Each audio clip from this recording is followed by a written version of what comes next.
story that the Balmore bottle, the proceeds from this go to a pretty special charity that's deep. So Garrison Brothers has a 501c3 called Good Bourbon for a Good Cause. And when we first released Balmore back in 2017, it was, we released it and we named it Balmore because it's where Dan Garrison and his brother Charlie learned how to swim when they were kids. And it's a beautiful Texas landmark. And right after we released it, the pool collapsed. And it actually hasn't been open since then. I know this because I tried to plan a trip there 2 weeks ago. It did not happen, but it hasn't been open since then because it just completely collapsed on itself. So we got together and created this charity so that we could start benefiting Texas Parks and Wildlife and ultimately Balmore specifically. And we raised just a stupid amount of money in that first year to this day, every bottle of Balmore you buy, $5 gets donated back to Texas Parks and Wildlife. If you go to our distillery, there's a donation box for Balmore that you can put some, if you have some cash, you can put it in there. But we hold a lot of other events that benefit the park, and we've raised so much money that not only are we able to restore the park to its full glory, but also maintain it for the next 100 years. Yeah. It was, I remember talking to Dan about it, and he said that he went out there and Texas Parks had replanted all the trees and landscaping out there. They couldn't afford to irrigate it. So a lot of that stuff was dying. It's out in West Texas heading towards halfway Big Bend, Texas. Oh, I'm sorry. It's out there heading towards El Paso way. But they couldn't even irrigate, and so Dan, that was one of the things that Dan wanted. No, I have a way to help fix this, and this was one of those. All the bottles have stories, and all these different flavors have stories. One of the stories I love a lot is the yellow bottle. Yeah. So that is our Honeydew. It is not for honeydew melon, despite how it is spelled. Apparently marketing didn't, I'm a great proofreader, and marketing didn't talk to me about that one. But it is a honey infused bourbon. So what that means is that, so what we do is we take a bunch of barrels that already have a floral or honey sweet characteristic to it. We put them aside and we dump all of them together, and then we cut up the barrels into pieces about this big, a little bigger than a sugar cube. And then we do an infusion process called FIT, where we get a giant drum of wildflower honey from Waxahachie, Texas. We partner with Burleson's, which you can get this honey at the store, which I think is really interesting. Yeah. It's super good. We pressure infuse this honey into these little chips. And then we take those chips out and put it into a giant tea bag, and we let those chips steep in the bourbon for about 7 months. They're steeping in the barrel in the bourbon. It's in a stainless steel tank at this point. We are experimenting with doing the infusion in the barrel, but to make as much as we need, which is just wild, it has to be done on a larger scale. But it's a legitimate infusion. It's not us just throwing honey or honey syrup in there all willy-nilly. And if you look at the Honeydew, you actually, a lot of times when you're looking at a flavored whiskey, you can see the oiliness. You can see the sugar literally running around in there, but you can't. With Honeydew, that's how we know that is fully intertwined. So if the name isn't Honeydew for the honeydew melon, where did the name come from? Yes. So ever since Dan started this distillery, his wife Nancy has been telling him, you really got to get on this honey train. You really should think about it. And Dan and Donis had swore up and down they would never, ever, ever do a flavored whiskey. And then finally Dan was just we got to make this happen. We got to at least try. So Donis has been on the National Honey Board for years. And he was I think I have an idea of how we can do this and still keep the integrity of the bourbon. Right. So Nancy's dream kind of came to fruition without losing what makes Garrison Brothers. So it's this honeydew list. It was the honeydew list. I love it, by the way. This is, if you guys have not tried this, you absolutely need to try this. This is Ian's favorite bottle. Well, one of Ian's favorite bottles. There's a change coming to one of the bottle names. Yes. So Estacado. Yes, our Estacado. Wrong one. That's Balmora. Sorry. That was the first Balmora. Yeah, I have the first. This is bottle number 1 Balmora. Mm-hmm. So we have Estacado. Estacado was a port finished bourbon that we released back in 2017. We partnered with Llano Estacado Winery for it. They sent us barrels that they had used to age their port style wine in, and we did a trade.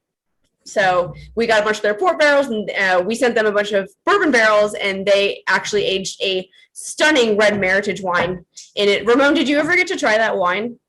I unfortunately did not. Oh, it was so good. That Christmas party year was lit. Let me tell you. But They all are. I know they all are, but that one especially was really fun. But unfortunately, it was so popular. We were like, okay, we have to do this again. And Llano Estacado couldn't give us enough barrels, so we went to Portugal. So we last year, right at the beginning of all of this COVID mess, we filled a whole bunch of giant port barrels from Portugal, Spain. And that bourbon is going to be released in July of this year. We've rebranded since we're not partnering with Llano Estacado anymore. We're kind of taking a different spin on it. It's going to be keeping with the Texas themed theme of our bottles. It's going to be called Guadalupe. It's going to have copper color wax. People are very interested in that. Usually. And we'll go and show the wax here in just a minute. There's one final bottle that I have that we can talk about because I can show you guys. And that's the one in the box with the gold wax. The one in the box. The one, the only. The one in The the one, the only, the Cowboy Bourbon. So Cowboy Bourbon it's uncut and unfiltered bourbon. We only release 6,000 bottles of it to the world, or just over 6,000 bottles. 6440. Yeah, we usually aim for between 6,000 and 6,500 bottles. And it is barrels that some of our oldest barrels on the ranch, and what we call piggy bank barrels. So distillers are really just giant children. And, when you're a kid, you shake your piggy bank to figure out how much money you have in there. We do that with barrels too. So you can shake a barrel and you figure out how much liquid is running around in there. And out in the hill country, we lose 14% of our product a year. So because we use a smaller barrel size, we use 15-gallon and 30-gallon barrels. There you go. This is Exhibit A, little B. Because we're using smaller barrels, we'll dump barrels that are 6, 7, or 8 years, or even if we make it to 8 years, that are empty. Yeah. So when we find barrels that are only going to give us 4 or 5 bottles, or two in this case, it gets dumped into our Cowboy, and the bourbon that's left in those barrels is like syrup. It is super thick. It is jam-packed full of flavor and intensity. And instead of bringing that proof down by adding water, we leave it just as the bourbon gods intended it to be. So the proof changes every year. Last year was around 134. Yep. This one was, 137. Oh, well, that was 2 years ago. Yes, this is 2 That was years. 2019. Yeah, it was 2019. So last year was 134. The year that James has in his box, 2019, was 137.3. And remind us, what's the max a bourbon can be? And so we call the bourbon? Is there a max? It's 140. Is it? I thought it was just a hazmat bourbon. You did declare it. At that point. Yes. So it goes above that. So this bottle that we're talking about, which just to give you guys a comparison, There you go. this is the single barrel, right? We're doing this one. We call the Grim Reaper. You can't see through it. It is black as night. I'll put my hand behind that. Yeah, you cannot see through this. This is 69.9%. It is 139.8 proof. Mm-hmm. And if there are only 2 bottles. This one will never be open. This is bottle 1 of the 2. Bottle 2, there's a little bit left. It is the last drink of the night because the oils in that will kill your taste buds. You don't taste anything for a week after. No, the best way I can describe it is pick up Monday morning after you had a campfire, pick up a piece of the wood and lick on it, chew on it. And pour some Garrison Brothers on it and do that. That's this. It is amazing. You're either going to love it or you're going to hate it. And Ramon, I think I brought you a sample of this, didn't I? Of Cowboy? Oh, no. of the Probst Guild bottle. No, you didn't. No. No, would love one though. It is Well, I special. think you got some Laguna Madre. We might be able to work something out there. I got you. I got you. Mo got his allotment. I saw it on Facebook. No, But you didn't. So we did have this, Ashley, at the bottle share. You did get to try this, yes. So we've kind of talked about what's here. Mhm. I'm gonna have Ian bring up your website, and we'll kind of look at some of the other bottles that you guys have, Wonderful. because there's two so far we haven't talked about yet. Yeah. And one of them is your new green label bottle. Yes. That's not on that screen. Can you scroll down to the? Ooh, no, it was over here. Yeah, it was on the. Yeah, go to our babies. Yep, our babies. Yep. Go to the rye.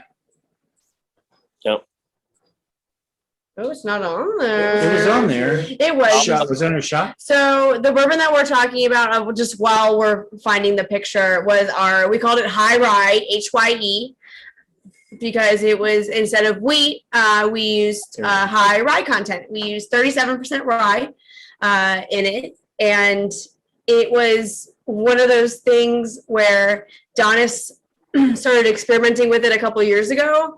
And we only got like 12 barrels out of it. Because Donis is a super superstitious man. If you ever go looking for, you will never find a bottle of Garrison Brothers that's labeled 666. We don't have, we skip the cook, we skip the distillation.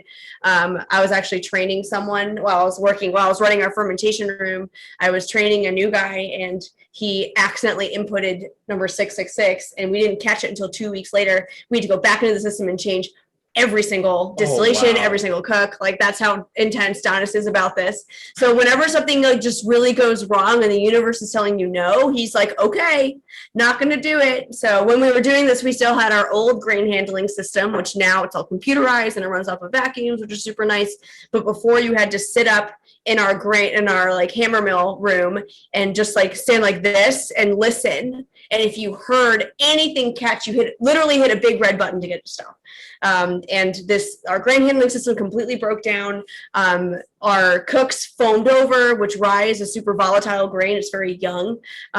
So it foams over all the time unless you have the right anti-foaming agent. Our stills, it ran okay through the stills. But then what came out of those, after that, Donis was like, I'm never doing this again. Like, we're done. But what came out of those barrels was magical.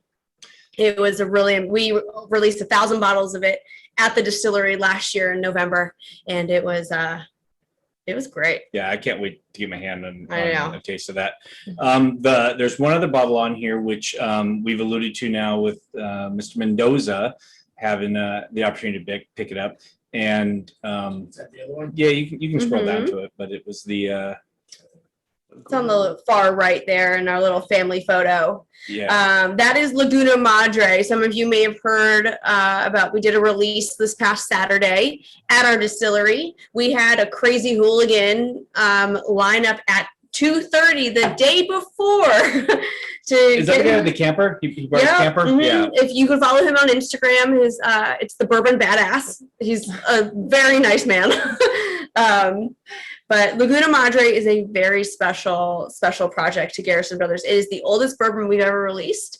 It is a French oak finished bourbon. So we age it for 4 years in our white American oak, and then we dump all that bourbon out and we put it into 63-liter French limousine oak casks. So it sits in there for an additional 4 years. So we're looking at 8 years total. The evaporation is through the roof, but luckily we're in those bigger 50%. barrels, so we still have something left at 8 years old. But it is French oak is prized for the fact that it contains an extreme amount of vanillins. So it is just like a blanket of vanilla coming over you. And last year's Laguna was very sweet. It almost tasted like a maraschino cherry with vanilla bluebell. But this year it was a little more mild. That like extra couple of years in that barrel really rounded everything out, and it was more like a raw vanilla bean rather than that like sugar sweetness that came through. It was a beautiful, beautiful bourbon this year. And if you guys remember when we were talking to the first distiller, Balcones, we talked about the different species of wood, whether it was a European oak, French oak, or an American oak, and how that terroir of where that tree was grown affected the flavor. This bottle is one of those bottles that you can really pick out those flavors and have a better understanding where it comes from. You mentioned a larger barrel. Mhm. You guys, what's your typical barrel size? So we use tiny barrels, not as small as Balcones, but they use 15 and 30 gallon barrels predominantly. And it's a double-edged sword. So on one hand, we're able to age our product faster due to the combination of the smaller barrel, which the bourbon has a larger surface area to access, and the intensity of our summers and our wild, wild weather. You need both to get those small barrels to work. There's a huge debate going on whether small barrels actually mature your product faster. But what a lot of people don't realize is that you need both those things. So we use these smaller barrels that allow us to pull a whole lot of flavor really quickly, but we also lose a crazy amount of our product. Sure. We'll leave our cowboy out. We lose an insane amount of our product due to the smaller barrels and the heat, and we also pull a lot of extreme spice notes out of the barrel and a lot of tannins. So tannins are those flavors that leave your mouth kind of like gives you that drying sensation. It's a little astringent, which is definitely prevalent in our bourbon, especially the high proof stuff like Cowboy. And it's not a bad flavor whatsoever. No, I it's not. really enjoy it. It's what people really like about red wine as well. So it's a bit of a trade-off for sure. Now, this one has mellowed out a lot. The I would say. the This small one, batch, the Cowboy. The Cowboy. Yes, Cowboy is one of those you need to let Cheers. breathe. Yeah, you have a sip of There's this. a question about the high. Yeah, so the high rye, can you still get it? No. Well, it's, yeah, it's, that's what I'm saying. Yeah, it was a distillery only release. We potentially are working on some stuff that may or may not be aging right now. So The closest drive to me get a Cowboy shot, you're gonna be knocking my door down. I don't think so. I really have to like you. This ball. Those of you guys who've been to my home bar, Tony, you've been here. Michael, you've been here. So those of you guys who've been here know that I say my bar's open, except what's in the cabinet. This bottle is in the cabinet. So no, sorry. As much as I like you guys. If you look hard enough, you can still find some bottles of Cowboy Yeah. out in the park. Yes. Yes. This is you the- definitely yeah. can. We release it every September too. So if you guys are interested in getting a bottle of Cowboy, definitely reach out to James and he'll get with me and I can let you know where it's going to be in whatever city that you're in, be it Austin, Dallas, Houston. We'll work together to He's make a sure that you can producer. find it. It's a fight. Yes. Yeah, there's gonna be a fight here in a minute. What the hell's going on over there? Well, it's a fight over the Cowboy. So a couple of things that I wanted to talk about. This is fantastic. For those guys who have not had Garrison Brothers before, what do you think? And Eric and Tony and Mr. Baker, I'm really kind of leaning towards some of you guys to get your feedback. And Brooker, young man, I'd like to hear from you as well. Oh, this is outstanding. This Thank you. is my first foray into Garrison Brothers, and it's amazing. Nice. I'm glad you like it. Oh, it's absolutely. There won't be the last. Brooker, young man, it's your turn, bud. You're muted. No, you're not. We just can't hear you. Oh. Brooker, we can't Sorry, I hear you. realized I had my mic muted. I apologize. It really reminded me of the Texas Whiskey and Cigar Festival because we had some Garrison Brothers there. And I got to smell the first time, but I was having a hard time placing exactly what it was. I may have thought it was Treaty Oak at first, but then Garrison Brothers came on, and I was like, okay, it makes a lot more sense now. I was really surprised on the corn and how sweet it is, and the fact that I'm able to sip this a lot easier than I was really anything at the festival. But then again, that's also because my taste buds have changed and learning to actually enjoy this. And I do get a lot of the sweet, and it's very easy to go down, and there is not much of a bite afterwards, which was surprising because I thought there might have been. And it's an overall really good thing to drink. Thank you. A lot of that sweetness comes from the fact that we use white corn White corn. as opposed to yellow dent, which many is the traditional type of corn that's used, and also the fact that we're using food grade corn as opposed to cattle grade makes a huge difference in it as well. Is Panhandle #1 the same as food grade #1?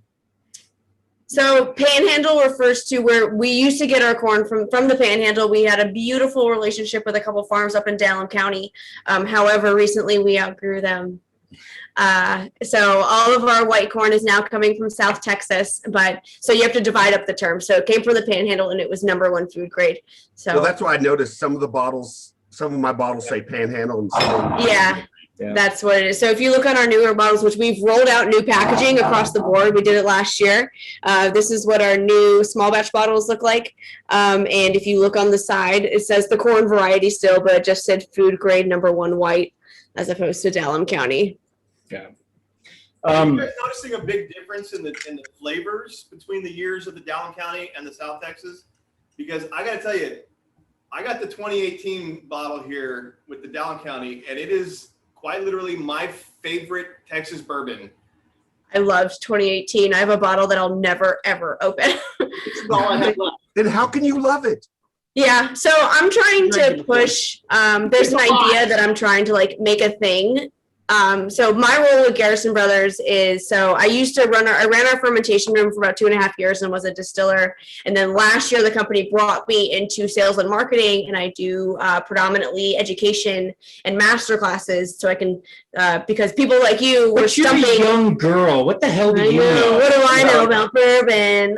Like everything. Yeah. Let me tell you everything. Please do. Tell us your provenance. So you've So- got a resume. I do have a resume. In addition to working for multiple distilleries and breweries across Texas, I'm also a certified specialist of spirits. I'm an executive bourbon steward. I just finished level 1 of the Whiskey Master program.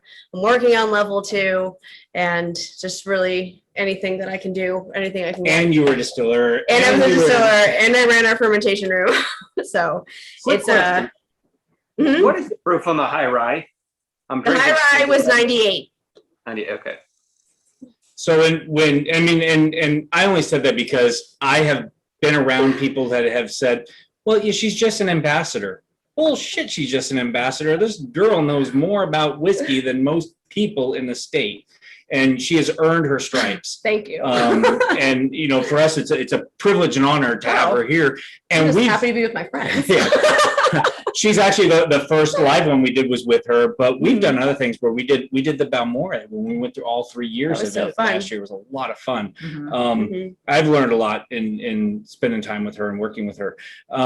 But that kind of leads me to the next kind of topic I want to talk about, and that is the other program that you're involved Yeah. with, because you are a woman in bourbon, Mhm. and there is a stigma that kind of Huge. surrounds women in bourbon, especially in Texas, where we're just Yes. a bunch of good old cowboys. And this is something that I know Karis has, been Yes, to Karis events is and stuff. super active. So tell us about that program. Yeah, so I am the Texas ambassador for the Bourbon Women Association. So I run the Bourbon Women Texas, ultimately, along with Hope Parkerson, who also works for Garrison Brothers. She basically we call her Dan's handler. She's his executive assistant, ultimately makes sure that he doesn't get put in jail again. So, but Bourbon Women is, yeah. Oh, there's a story there. It's a long story. But Bourbon Women was started in Kentucky by Peggy No Stevens, who is just a brilliant person in the bourbon industry. She was one of the first people to be part of the Brown. She was the first woman to be on the Brown Forman tasting team, and she realized that there was this huge hole in the bourbon industry for women. So she started this organization called Bourbon Women that ultimately was going to allow women to come together and try bourbon and be educated and give their thoughts and all of that about bourbon in a safer environment, because it can be really intimidating for some people as women to go up to the bar and order a drink. And we're really lucky that it's definitely changing, but I've met people all over that are like, I just don't I don't know what it means to exactly order something neat, or if I should order it neat. So as a woman, I don't feel like I can go order that. And I'm like, first of all, that's bullshit. You should get what you want and drink what you want the way you want it. But Bourbon Women allows people to come together and ultimately get that experience, get that education, and just really have a wonderful time, all like supporting each other.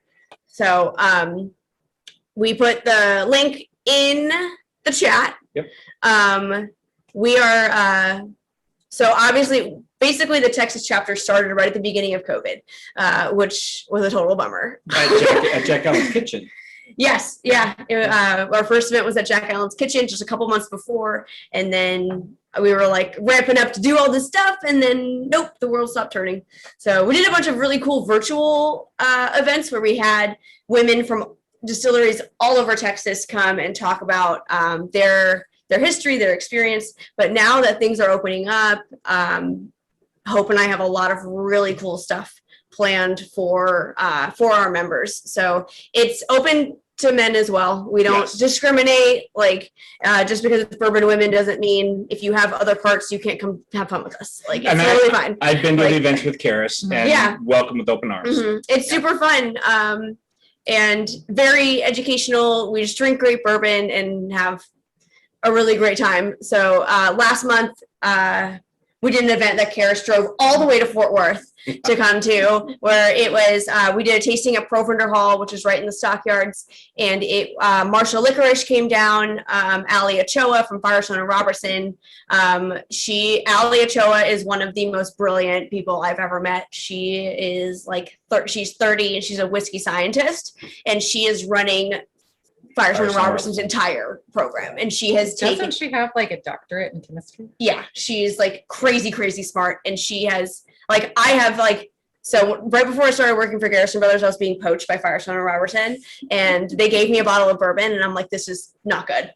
But we got to try their bourbon now that Ali has taken over the program, and it is leaps and bounds better.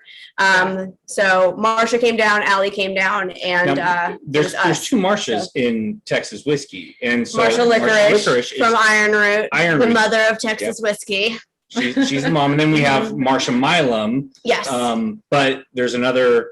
You have Marlene Holmes, which you guys had the privilege of having on a couple weeks ago. We had Marlene sitting in here. Yeah, and we're going to do an event with Marlene next month, where if you join Bourbon Women in May, you can come out and do a private tasting and a private tour with Marlene. So she is going to lead us through this amazing tasting of their portfolio and kind of give us an inside scoop into her process and her history. And she is just one of the most insane, wonderful women I've ever met as well. What does that membership look like?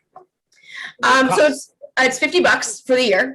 It's really reasonable, and Hope and I are making sure that you're really going to get your bang for your buck. So we're doing stuff with obviously Milam and Green. We have stuff going with Still Austin, which will be over the summer. We're working with Iron Wolf out in DFW. We're working with Blacklands, Lone Elm, Shannon Hood, who East Texas Bourbon, and Tawakaro. And at Tawakaro, she was just certified to be able to teach the Bourbon Steward course, and she's going to come teach that class for Bourbon Women, so we can have our members get certified as a Bourbon Steward. So, and that'll just be available for our members. So please come and hang out with us. And of course, we also have a pretty awesome annual convention coming up in August called Symposium, which will be in Kentucky. Ooh, those doggies do not sound happy. Is that during the ADI conference in August? It's I don't have my phone on me. Oh, sorry. My bulldog just tried to break it in. 27th is the ADI conference. When was the ADI conference? I'm sorry, I didn't hear that. 25th through the 27th. It's that same weekend, yeah. Okay. But Bourbon Women is a great organization. Like I said, you if you want to just come hang out with us, you can. But it's gonna be pretty good. It's gonna be pretty great. It's a fantastic group, and you're gonna see a lot of support coming from Probst Guild for Bourbon Women. We're gonna anything that they're doing, you'll see posted up on our Facebook or Instagram, and our website too. So we're going to support them in any and every way we can. We have quite a few women members. Obviously, Ashley's on here. We can't forget about Marsha Gephardt, another Marsha in Texas whiskey. But it's, you know, and of course, Miss Lay sitting there on a couch with her husband. But you know, we really want to get past that stigma that bourbon and whiskey are only for guys, and that you need to be embarrassed or somehow shunned for enjoying a neat drink. Yeah. And you know, it's really something that's opened Karis's eyes as we started the Probst Guild and got into this. She didn't drink whiskey at all. And learning how to drink, how to appreciate the flavors. And it becomes something you do together. And Eric, I'm going to kind of point at you because you just did this past weekend with your girlfriend. Yeah, absolutely. And she's, I mean, I'm a newbie to all of this, you know, myself, but she's even newer than I am. But she's really starting to gain an appreciation for it and really understanding and knowing that it's okay to try these different things and like these different things. And it's not just a guy drink, you know, to sit there and sip a glass of whiskey or something like that. And so, yeah, it's been fantastic for both of us. We've really enjoyed it. And guys, I'll tell you right now, it's a lot easier to buy those extra bottles when she's on board with it also. Hint, hint, hint. So, you know, definitely get her involved. There's a social driver's license number all the time to buy bottles. Right. Your wife's that extra one buying those 2 extra bottles from you. So, you know, we can talk all night long. And I mean, literally when she comes over, we have drinks. What questions do you guys have for Garrison Brothers? Bruce? I am very curious. I tried to find out the other day when I was there. How is the turkey barn aging for y'all? Since it's been 2 years, you've been using it? Yeah. So for those of you that, a couple years ago, we ran out of space for our barrels at Garrison Brothers. We have Uno, which is our first barrel barn, which if you've ever been on the tour, we end our tours in there. It's our single barrel barn at this point. It holds about 400 to 500 15-gallon barrels in there. And when you come out and pick a single barrel, that's where you go and we hand you a drill and say, have fun. Yes. Oh my God. It's a lot of fun. And then we have Dos, Tres, and Cuatro, which hold over 4,000 barrels apiece. And when we ran out of space, we were like, we don't have time to build a new barn. So we talked to our neighbor and he leased us his old turkey run, and we call it Pavo, which is Spanish for turkey. And there are literally feathers flying around in there. So we're really happy with the bourbon that's coming out of it. Honestly, like it just so happened that the turkey barn was built pretty much exactly how our barrel barns are, where there's a space at the bottom for airflow to be coming through, just metal siding, wooden posts. Walls on it? Did you put walls on it? They were there. They were there. There was like a 1.5 gap. There was only a roof when I was there way back when. I mean, this was way before stuff. Yeah. It wasn't 4-sided at all. Maybe they did put up siding. I didn't hear about them having to do anything to it except clean out a bunch of turkey shit. So heard about that part. But Pavo is pretty much full right now. And a couple months ago, I got to try a bunch of bourbon coming out of it. It is aging beautifully. We're actually experimenting with 53-gallon barrels right now, and a lot of them are in Pavo. And we're really happy with the flavor development. Obviously, because you have a larger barrel, it's going to take a little longer.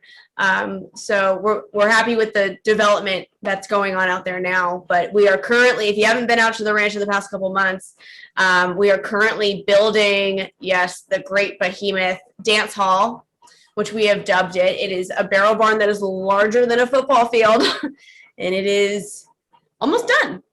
So one of the things that when I went on the tour, not just the tour, but when we went out there and we picked our bottle, I was also helping Raj pick one of his the same day.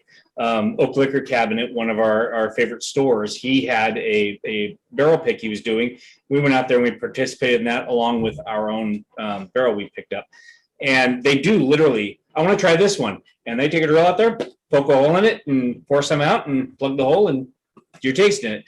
And for me, it was an eye-opening experience because in that barn, in that rick house, what I tasted from the top of the rick on the northwest corner compared to the southeast bottom was completely different. It's the same juice that went into the barrels, but where it was in the rick house, in elevation and on whether it was a sunny side or a shaded side, had a massive difference in the flavors that came out of the bottle. Yeah, I absolutely adore our single barrel program because our barrels are just like, every single one of them is wildly unique. And I mean, we have the luxury of not having to rotate our barrels because our barrels are short and long as opposed to being like smaller and tall. And right off the bat, we know we're already gonna be pulling out a lot of spice notes, which is in Kentucky when you have these 7-8 story high rick houses, when your barrels are at the top, that's how you're gonna get those spicy notes out there. But for us, that bottle. Yeah, but for us, it just comes out all the time anyway. So we just let the barrels go. We let them do their thing. And the single barrels are they're all wildly unique. So you could taste, but we usually tell people like pick 5 and then see how you're doing. Because especially now, most of the bourbon that's coming out of those barrels are in the high 130s, if not hazmat barrels above 140. McGarrick's down there. Yes. I don't know if any of you were lucky enough last year, the Total Wine and Bee Cave. That bottle. It was 142 proof. So after COVID, they were the first people to get in there to pick their barrel. And Donis didn't have time to go through and mark the barrels that he had meant for Cowboy this year, or would have been last year. So by that time they'd already picked this barrel, and he was like, well, shit, like I meant that barrel for Cowboy, but I can't take it now. So it was 142 proof. They only got like 17 bottles. And it went very, very fast. It was liquid fire. Like it was literally like, it's hotter than my bottle. Yeah, it was like gasoline burning down your throat, but then it was like a Sour Patch Kid, where it like punches you in the face and then it's all nice to you. Like, it was a bourbon. You and I had a conversation offline, and you know that nothing's off limits when we talk here. Yeah. What happened to the single barrel program, and is it going to come back? Yeah, so we had this beautiful problem last year where we ran out of bourbon. We sold every single barrel that was what we had decided was going into the program.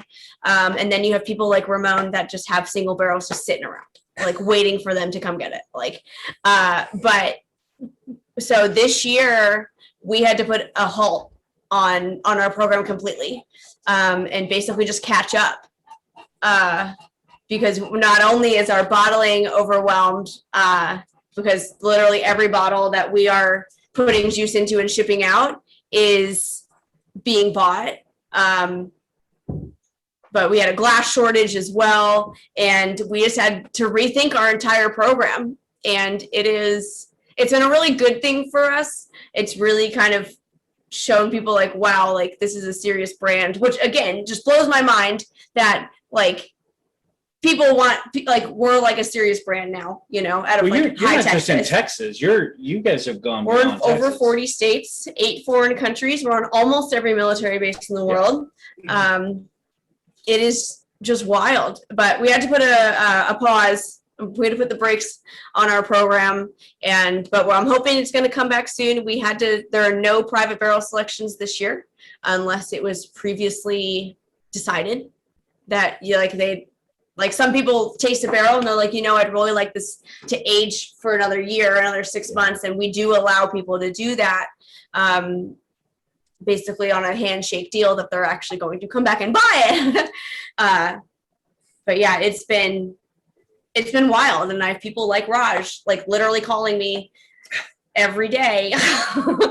Like, is the program open yet? I will tell you guys that when the program does open back up after our Westward bottle, we are going to do another Garrison bottle barrel pick. And and it will be more than 2 bottles, I promise you. Actually, when we went through this, she's talking about, shaking it. Andy had done this with me, and they were like, oh, we got like 10 bottles, maybe 10, 13 bottles in there. And he brought me a sample of it. And it was probably this dark. And we tried them. We're like, absolutely, I'll take them all. I'll get them sold. They're committed. We'll do it. By the time we got out there, which was only like 6 weeks later, it was, it was in the heat of the summer, and it was like July when I tasted it. It was like August, September when we got out there to actually get it. And those angels took a straw and just slurped that stuff up. When we picked up the barrel and we rolled it and we dumped it, and all that came out, and they were like, that's all. And it wasn't even enough for us to put in the machine to do the bottling. We literally filtered it through cheesecloth into a pitcher, used a funnel, and filled these bottles with a funnel. Redneck engineering at its finest. and there is a picture. I do not feel bad about this at all. There's a picture of some of it spilled onto the countertop. Oh no. And I literally took my hand and went and just licked it up. I'm not gonna let it go to waste. There wasn't that much of it. I'm like, hell no.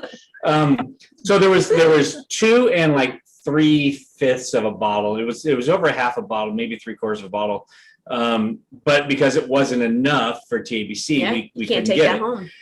So they started walking around having her taste that, and that bottle disappeared. And Donis basically took that bottle and walked away, and never to be seen again. It's an amazing. But I will tell you, there are some that love it, and there are those that really hate it. So it's polar opposite spectrum, but it is that quintessential Garrison Bros flavor, just concentrated. I know we're getting up on the time here, guys, and we kind of turn off the recording here and we jump right into our happy hour event, where we just sit around and chat and stuff. Before we do that, any other questions for Emma? Any other questions about Garrison Brothers, about Bourbon Women's? How many people left without the Laguna Madre this weekend? Sorry, what was how many people left without getting the Laguna Madre? I mean, the line. Everybody that was there got one.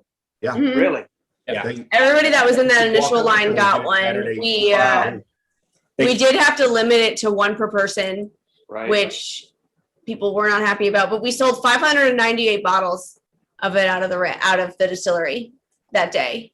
So everybody that was in that line got their bottles, which is better than most releases that we do.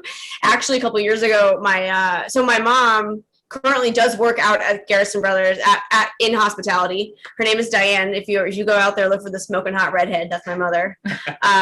But she, a couple of years ago, was like, I'm going to do Balmoral. I'm going to get in line. I'm going to wait for Balmoral. And I'm like, okay, you have to get there at like 7 a.m. And she was like, it'll be fine. And I'm like, I'm serious. You got to get there at 7 a.m. And she texts me at 7. At that point, she was living in Austin. And she's like, we're just leaving. And I'm like, you're screwed. Like, you're not getting a bottle. And sure enough, she's in that line. And they open the gates. And she's like all the way back at the end of the road. And she finally gets up to the gate and a helicopter lands on our property and gets the last 2 bottles. And she's the next person in line. Oh. She goes up there. I know. And she goes up in JD. Who was on the helicopter? Well, Bubba did that at Franklin's barbecue to guys, so I don't know his name, even though he comes to a lot of my events. I don't know his name. But Ramon, put your helicopter away, dude. You get your own mom a bottle? Wow, you're rough. I know. No, so they don't actually We don't get bottles. No. Like the old, Ramon gets his bottles reserved for him, and they don't put any aside for us. So why is it that Ramon gets his reserve? Tell us a little bit about that club. Because Ramon is very special and needs that kind of attention. He is special. Yeah. So the second half of that statement is correct. The first half is not. So Ramon is part of a really cool club that we started a couple years back called the Old 300, and they are some of our original investors. They're people that were crazy enough to give Dan Garrison a couple $1,000s to basically make sure we don't go bankrupt. And they have some pretty cool perks out at the ranch, and although they don't own any stock or anything in Garrison Brothers, they pretty much drank their investment away in bourbon at this point. So, I mean, But they have, when you go into our fermentation room, you see a bunch of these barrel heads, and they're our old 300 members. Ramones is right next to the door. What, 90? 99? 99. Yeah. 99. I said hello to Ramon every day, along with my dog. It was going in order, and I was like, no, I want 99. I want 99 because it was capped at 100. Yeah. So he was standing there going, no, go ahead. No, go ahead. You know, go ahead. You invest. Yeah, but it's a super cool program. They get free tours and free tastings when they come out to the ranch. Ultimately, special treatment discounts in our gift shop. We hold bottles for them with our special releases. And we also, every year, we have this really cool thing called Bourbon Camp, where basically we shut down for a couple days and all of our old 300 members and all of our family comes out and we get drunk and shoot guns. So Oh, that sounds. it's Ramon, I still so have. safe, so wonderful. I'm your plus I have one, the Ramon. flyer I'm that just they saying. printed out for it. And You in have to fight 2011, Casey my for that wife was one. like, Yeah. no way in hell. And I agreed easily. Wait, what happened, Bruce? In 2011, I think it was when I was there bottling. He had started it, and they had a little flyer about joining the 300 club. Mhm. And it was just like, I mean, come on, I had infants. There was no way I was putting thousands of dollars into it. So what I they will love say, you. without saying too much, is if it's something that you may be interested in, save up. Yeah. Now, Save up and make really good friends with Ramon. Because Well, ultimately, it's Ramon that has the power. Like the next phase of the old 300, we're giving it back to the OG people. So, yeah. I have my own that's all going into right now. So real quick, we've talked about a lot of stuff, a lot of stuff.